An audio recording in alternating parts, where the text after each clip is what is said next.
ರಾಜೀನಾಮೆ ಘೋಷಣೆ ಮಾಡಿದ್ದಾರೆ. ಮತ್ತು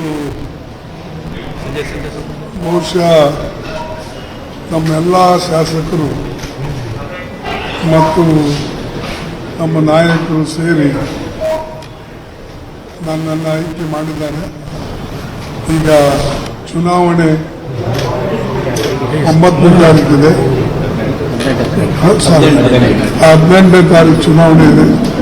ಬಹುಶಃ 18ನೇ ತಾರೀಕು ಕೂಡ ಎಲ್ಲ ಒಕ್ಕಟ್ಟಾಗಿ ಒಂದಾಗಿ ಕಾಂಗ್ರೆಸ್ ಅಭ್ಯರ್ಥಿಗೆ ಗೆಲ್ಲಿಸ್ತಾರೆ ಅಂತ ಹೇಳಿ ನನ್ನ ವಿಶ್ವಾಸ ಇದೆ. ಅದಕ್ಕೆ ನಿಮ್ಮೆಲ್ಲರ ಬೆಂಬಲನೂ ಕೂಡ ಬೇಕು. ಅದಕ್ಕೆ ನಿಮ್ಮೆಲ್ಲರಿಗೆ ಧನ್ಯವಾದ.